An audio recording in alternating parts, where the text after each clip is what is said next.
નમસ્કાર વિદ્યાર્થી મિત્રો, ધોરણ 9 વિષય વિજ્ઞાન પાઠ 15 માં આપણે જે ચાલે છે દરેક વિદ્યાર્થીને ખ્યાલ હશે છોકરાઓ કે આપણા જે કોર્સમાં 30% નો જે ઘટાડો થયો છે, કયા પાઠમાંથી શું પૂછવાનું છે હવે એ દરેક પાસે પીડીએફ હશે, બરાબર છે? તો આ 15મા પાઠમાં આપણે જોઈએ કે સેન્દ્રિય ખાતર. આની પહેલા આપણે છેલ્લા લેક્ચરમાં શું ભણ્યા હતા કે સેન્દ્રિય ખાતર જે છે એ આપણે ઓમ જોઈએ તો એના મુખ્ય બે પ્રકાર છે, કમ્પોસ્ટ અથવા તો વર્મી કમ્પોસ્ટ.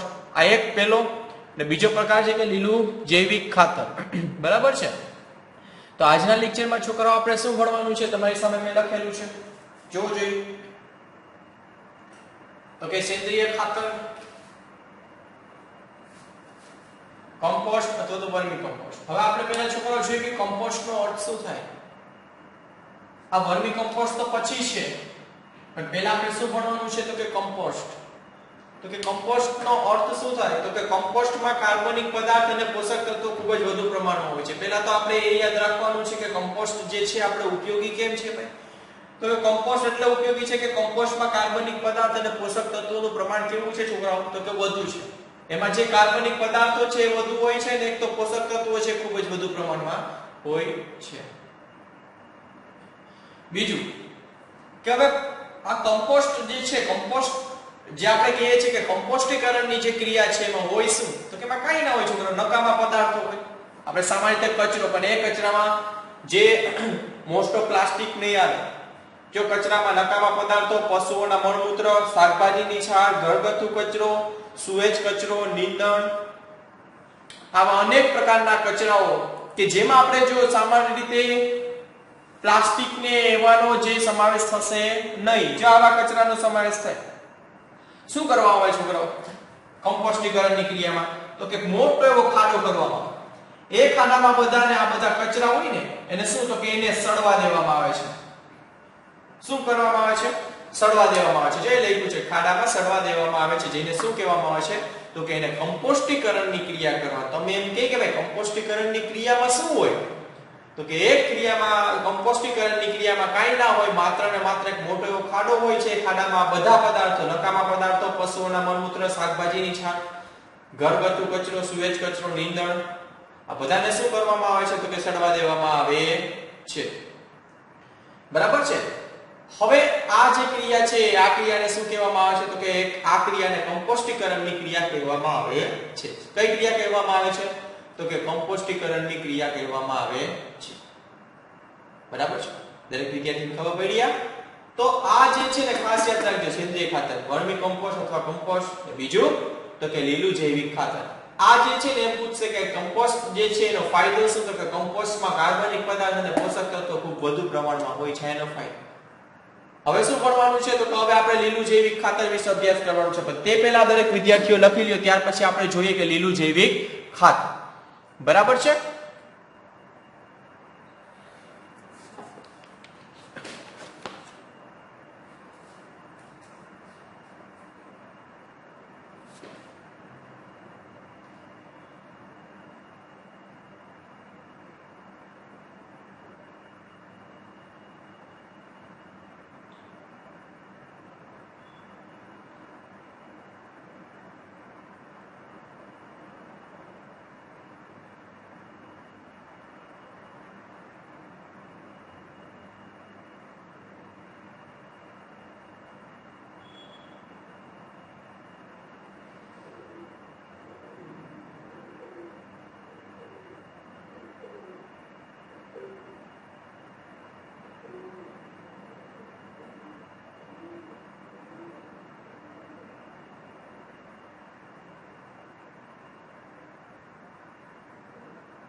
જો છોકરાઓ ત્યાર પછીનો બીજો પોઈન્ટ, તો કે લીલું જૈવિક ખાતર, પહેલો પોઈન્ટ કેવો હતો તો કે કમ્પોસ્ટ, બરાબર છે, અથવા તો વર્મી કમ્પોસ્ટ.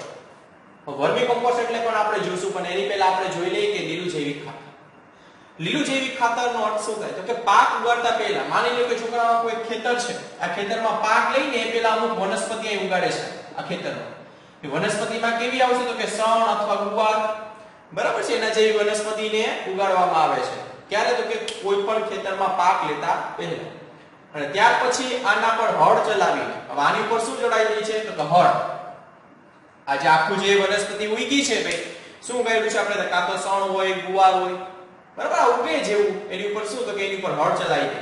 હળ ચલાવીને ખેતરની ભૂમિમાં ભેળવી દેવામાં આવે છે. હવે આ જે સણ છે, ગુવાર છે, જે ઉગ્યા છે ને એને શું તો કે ફરી પાછો આ જે ખેતર છે ને એની જે ભૂમિ એટલે કે એની જમીન સાથે શું તો કે બે ને ભેળવી દેવામાં આવે છે. આ વનસ્પતિ લીલા જૈવિક ખાતરમાં પરિવર્તિત થાય. હવે જ્યારે આ બધા આખો જે પાક લીધો છે આપણે, શું તો કે પાક લેતા પહેલા આપણે જે સણ ને ગુવાર ઉગાડ્યા છે ને હળ દ્વારા આપણે એને શું કર્યું છે? ભૂમિ સાથે એને તો કે ભેળવી દીધું. જેવું ભેળવીએ છીએ એવું શું થાય છે તો કે એ જે છે લીલા જૈવિક ખાતરમાં શું તો કે પરિવર્તિત થઈ જાય છે, બરાબર છે. હવે આ જે લીલું જૈવિક ખાતર જે છે એ ભૂમિને એટલે કે જમીનનો ઉપયોગી કેમ તો કે નાઇટ્રોજન અને ફોસ્ફરસ થી પરિપૂર્ણ કરવામાં મદદરૂપ થાય છે. જે જમીન હોય એ જમીનમાં નાઇટ્રોજન અને ફોસ્ફરસ આ બે પોષક તત્વો એવા છે કે જે વનસ્પતિની વૃદ્ધિ માટે એટલે કે પાક માટે ખૂબ અગત્યના પોષક તત્વો છે.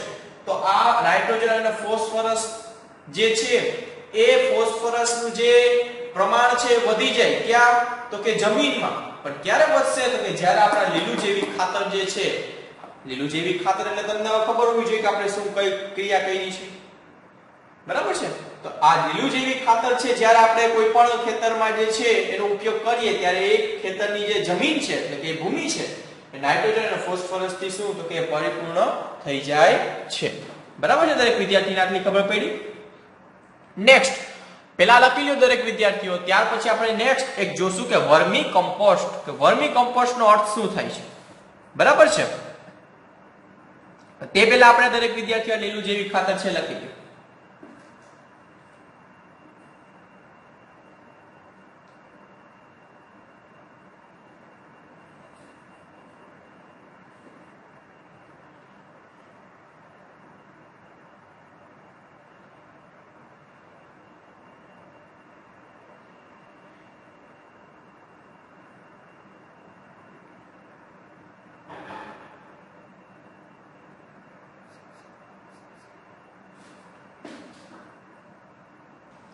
જો છોકરો ત્યાર પછીનો પોઈન્ટ કે વર્મી કમ્પોસ્ટ. તો વર્મી કમ્પોસ્ટ નો અર્થ શું થાય? સામાન્ય રીતે વર્મી કમ્પોસ્ટ બનાવવા માટે આપણે અળસિયાનો ઉપયોગ કરીએ છીએ, બરાબર છે. અળસિયા ખેડૂતના મિત્રો છે. આપણે આવું 6થા ધોરણમાં ને 5મા ધોરણમાં ને ભણીને આવેલા છે કે ભાઈ અળસિયા છે ખેડૂતના મિત્ર શું કામ કહેવાય છે તો કે એ જે જમીન છે એને કેવી બનાવશે તો કે પોચી બનાવે છે, બરાબર છે ને, તમને ખબર હશે.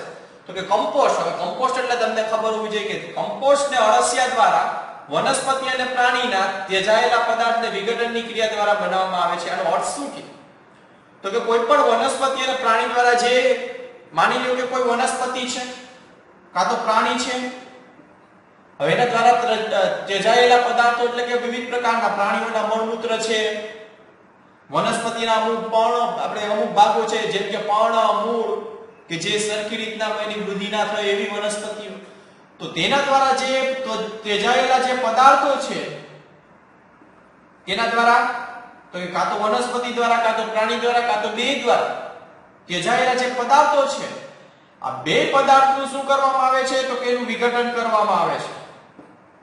કેની મદદથી તો કે અળસિયા દ્વારા, બરાબર છે. તો આ રીતના જે બને છે એને શું કહેવામાં આવે છે છોકરાઓ તો કે વર્મી કમ્પોસ્ટ કહેવામાં આવે છે. હવે તમે લોકોને લખવાનું શું છે આ તો સમજાવ્યું છે, પણ લખવાનું માત્ર આટલું જ છે દરેક વિદ્યાર્થી. ખાલી 1 2 આટલો 3 પોઈન્ટ જ લખવાનું છે દરેક વિદ્યાર્થી, બરાબર છે. તો આ કેની વાત થઈ તો કે સેન્દ્રિય ખાતરના વિવિધ વર્ગો વિશેની વાત કરવામાં આવેલી છે. તો દરેક વિદ્યાર્થીની સામે હું આ રાખું છું, દરેક વિદ્યાર્થી લખી લેજો પહેલા, બરાબર છે છોકરાઓ.